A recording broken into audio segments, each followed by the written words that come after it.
नमस्कार मंडळी, मी नितान चव्हाण. माझ्या अजून एका नवीन ब्लॉगमध्ये तुमचं खूप खूप स्वागत आहे. 1 वर्षानंतर मराठी ब्लॉग शूट करतोय. हा ब्लॉग पण असा आहे की काही प्लॅन नव्हता ब्लॉग करायचा. म्हणजे मित्रांसोबत आमचं ठरलेलं ट्रेकला जायचं. पन्हाळा ते पावनखिंड, जी आपली ऐतिहासिक पदभ्रमंती असते, ट्रेक असतोय त्याच्यासाठी जो दरवर्षी होत असतोय. तर ह्या वर्षी आम्ही मित्रांसोबत, म्हणजे कोल्हापूरचे आणि मित्र त्यांच्यासोबत ठरलं माझं जायचं. आणि तर तिकडे गेलेलो आणि तिकडे गेल्यानंतर फर्स्ट डेला झालं काही, एवढे सगळेजण माणसं होती. बऱ्याच दिवसानंतर कॅमेरा हातात घेतला. कॅमेरासमोर बोलताना एवढं नर्वस व्हायला होत होतं. पण मग म्हटलं करूयात ब्लॉग. तर पहिल्या दिवशी जास्त करून तर सिनेमॅटिक शॉट आहे, दुसऱ्या दिवशी प्रॉपर बोललोय ब्लॉगमध्ये. आणि पण तरी पहिल्या दिवशीचा ब्लॉग पण खूप मस्त आला आहे. त्याच्यामध्ये सिनेमॅटिक शॉट आहे, वायझोर असणार आहे. आणि मी जे काही धमाल मस्ती केली आहे पहिल्या दिवशी, स्टार्ट टू एंड जे काही असेल सगळं त्यामध्ये तुम्हाला बघायला भेटेल. कसं आमचा ट्रेक सुरू झाला, आम्ही तिथपर्यंत कसं पोहोचलो, तिथे राहायचं सोय कशी आहे, खायची सोय कशी आहे, हे सगळं तुम्हाला या ब्लॉगमध्ये बघता येईल. तर चला आपला ब्लॉग सुरू करूयात. पन्हाळा ते पावनखिंड, एक ऐतिहासिक पदभ्रमंती. तर आमच्या पहिल्या दिवसाची सुरुवात इतकी भारी झाली सांगतो तुम्हाला. आमचं होतं कसं, रूमपासून आम्हाला CBSला पोहोचायचं होतं. CBS वरून आम्हाला पिकअप करणार होते. आम्ही मुलुकगिरी ट्रेक जी आहे, जी दरवर्षी हे ट्रेक नियोजन करते तर त्या टीमसोबत आमचं ठरलेलं जायचं. तर तिकडनं कसं होतं, CBSला पोहोचायचं होतं. CBS मध्ये आम्हाला पिकअप करणार. तर आमचं ठरलेलं सकाळी आपण निघायचं रूमवरनं आणि CBSला 6 पर्यंत पोहोचायचं. झालं काय, आम्ही निघालो, एक रिक्षा नाही, एकही रिक्षा नाही. सकाळी सकाळी 4:30-5 वाजता आम्ही निघालो आणि एकही रिक्षा नाही. आम्ही कळंब्यापासून CBS पर्यंत चालत गेलो 7 किलोमीटर. हात पाठीवर एक बॅग आहे, हातात एक बॅग आहे मोठी, म्हणजे लगेजची बॅग आहे जी आम्ही नॉर्मल यूज करणार, ती एक बॅग, रेनकोट, पाऊस पडतोय. आणि आम्ही तसंच चालत गेलो CBS पर्यंत. CBSला पोहोचल्यानंतर मग तिकडनं आम्हाला मुलुगगिरीची टीम भेटली. ते कॉर्डिनेटर होते आमचे जे ठरलेले, त्यांच्याकडनं आम्ही आमचे आयडेंटिटी कार्ड घेतले, टोकन घेतलं. त्यांनी बस बुक केलेली, त्या बसमध्ये बसून आम्ही सरळ मग ह्याला पोहोचलो, पन्हाळ्याला. तिकडनं मग नाश्ता पाणी वगैरे करून मग आमचा पुढचा ट्रेक सुरू झाला. ब्लॉग चालू, ब्लॉगमध्ये आपला ट्रेक चालू होणार आहे. ट्रेकमध्ये आमचा ब्लॉग चालू होणार आहे. आणि आणि आपले प्रिय बॅटमॅन बॅटमॅन तू कुठला माहित नाही मॅन, आय मीन वुमेन. तर मग अशीच मज्जा मस्ती करत, नाश्ता करून, व्ह्यू बघून आम्ही आमचा ट्रेक सुरू केला.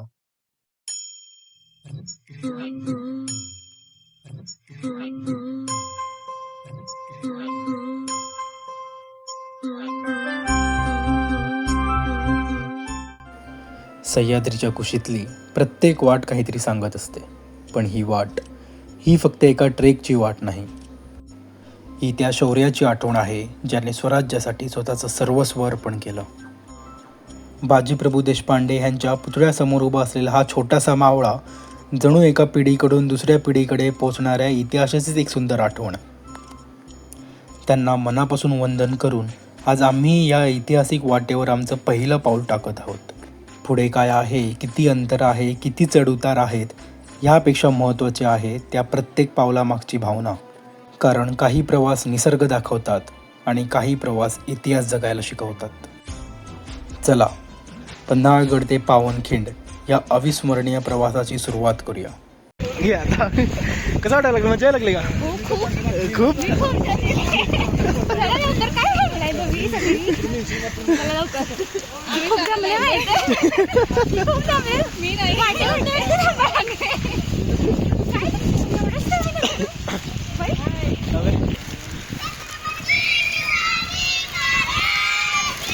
जय जय शिवाजी.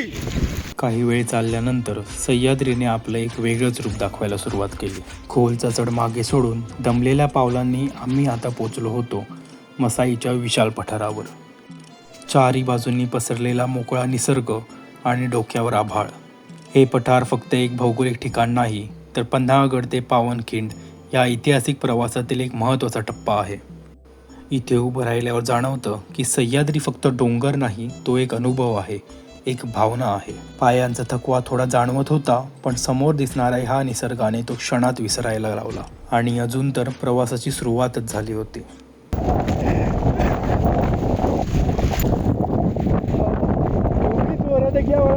लागली समोर आमच्या बॅकवॉटर आहे.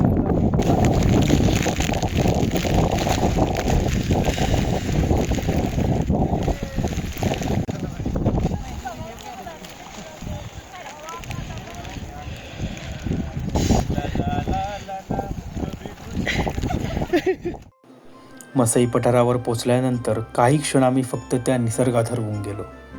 समोर पसरलेला सह्याद्री आणि इतका सुंदर नजारा की काही वेळासाठी सगळा थकवा विसरायला आला. पठाराचा हा अनुभव मनात साठवून आम्ही पुढे निघालो आणि वाटेत भेटलं एक खास ठिकाण, रिव्हर्स वॉटर. निसर्गाचे काही चमत्कार असे असतात जे फक्त पाहायचे नसतात, ते अनुभवायचे असतात. वाऱ्याच्या जोरामुळे वरच्या दिशेने उडणारे पाण्याचे थेंब पाहताना सह्याद्री पुन्हा एकदा त्याची जादू दाखवत होता. तिथून पुढे वाटचाल सुरू झाली. वाटेत लागणारं मंदिर, डोंगरांच्या कुशीतला तो शांत परिसर, हे सगळं अनुभवत आम्ही पुढच्या प्रवासाला निघालो. कधी चढ, कधी उतार, कधी दगड वाटांमधून चालणं आणि प्रत्येक पावलांगणित जाणवणारा सह्याद्रीचा रांगणेपणा. कुंभारवाडीच्या दिशेने उतरताना आता शरीर थकायला लागलं होतं. थकवा चेहऱ्यावर दिसत होता, पण समाधान त्याहून जास्त होतं. थोडा आराम, थोडी मस्ती आणि नवीन आठवणी घेऊन आम्ही पुन्हा पुढच्या वाटेला लागलो आणि अखेर पोचलो खोतवाडीत.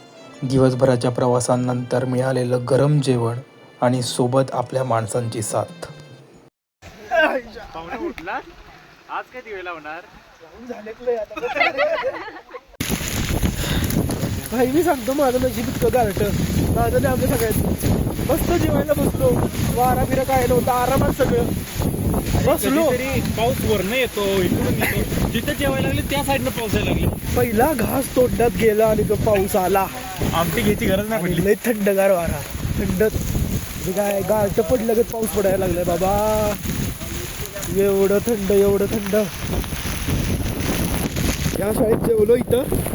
इकडनं पुढे जायचंय. इकडनं आम्ही आलो इकडनं आणि बघितलं भाई, एवढं खुश झालो आम्ही. जेवण आहे, पोचलो बाबा एकदाच. जेवलो, जेवण घेतलं, तिथे बसलो, पाऊस आला, बोंबललो. म्हटलं ठीक आहे चला, कसं बसं पावसापासून वाचून जेवलो आणि मग जे पाऊस थंड का लिटरली थंडगार पाऊस आहे. फ्रीज मधनं पाऊस आला, फ्रीजचं पाणी पडलं का वाटायला लागलंय रे. इकडे काय नाही, ऐकून यांचा ट्रेक लय भारी मजा यायला लागली. 4 दिवस आंघोळ करणार नाही झाली, पूर्ण खरं झाली ती आंघोळ.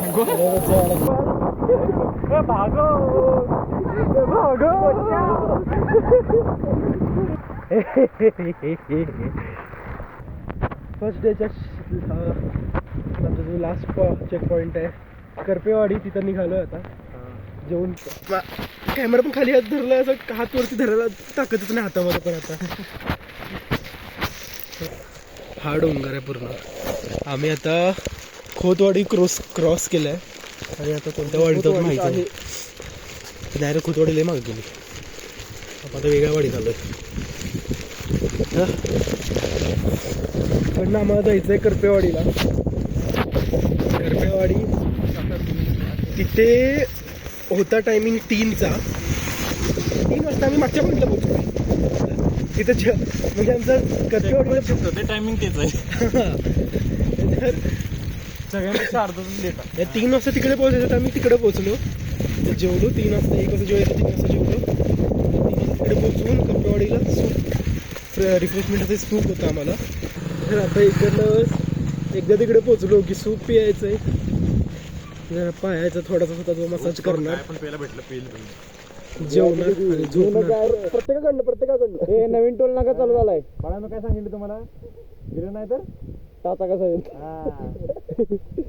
मारा धरून मारा, मार त्याला धरून मार. त्यांच्याच गावात मार धरून मार. सोडायचं नाही बाळा, बरं का. सोडायचं नाही तिच्याकडनं घे. दरीला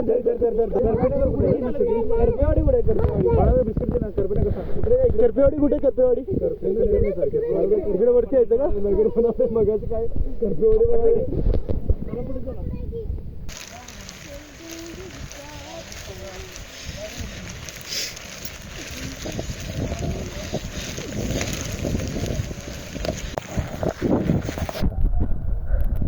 करपेवाडीला चाललोय खरं, पण जायचा रस्ता लई खराब, त्यामुळे ऑफरोड बाहेर बाजूला जावं लागतं पूर्ण. जमीन थोडी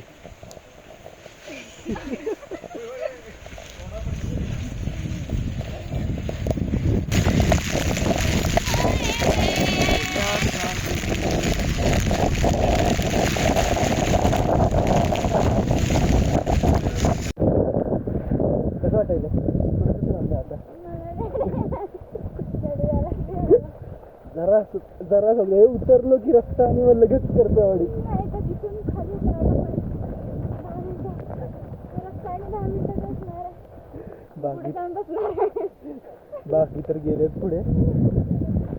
सोडून गेलं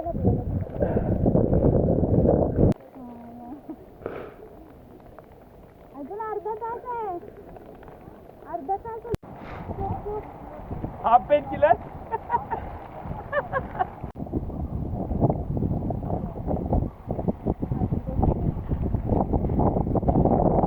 साडेसहाला पोचलो इकडं आणि आता वाजलेत 8:30.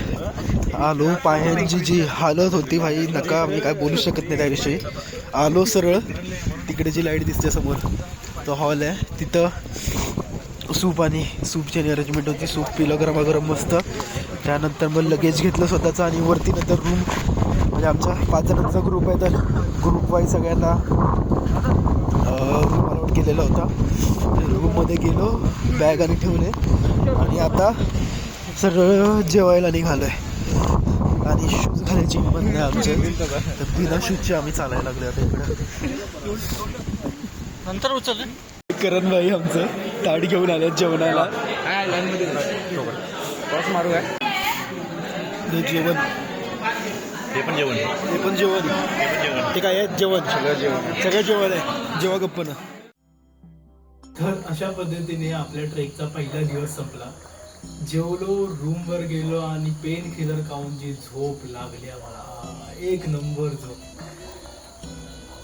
मज्जा आली खूप. थकवा पण जाणवला पण मज्जाही खूप आली. आणि दुसरा पार्ट जो असणार आहे, दुसरा दिवस जो असणार आहे, त्या सगळ्यात जास्त धमाल असणार आहे. कारण पूर्ण जंगलातला रस्ता आहे, पूर्ण पायवाट, पूर्ण जंगल, नुसतं दगडं आणि सगळं ते. आणि त्याच्यामध्ये खूप धमाल आहे, खूप मज्जा आहे. हा ब्लॉग तुम्हाला कसं वाटलं नक्की सांगा. आवडला असेल तर लाईक करा, नितांचा ब्लॉगला सबस्क्राईब करा आणि कमेंट्समध्ये जाऊन तुम्ही सांगा तुम्हाला ब्लॉग आवडला का, आणि नाही आवडलं असेल तर काय नाही आवडलं तेही सांगा. अजून काही इम्प्रूव्ह करायला पाहिजे असेल तर तेही सांगा. आणि कोणते पार्ट्स, कोणता सीन तुम्हाला आवडला असेल ब्लॉगमधला तर तेही तुम्ही कमेंटमध्ये नक्की सांगू शकता. तर भेटूया आपण सेकंड पार्टमध्ये. नक्की बघा. Thank you so much. भेटूया पुढच्या पार्टमध्ये.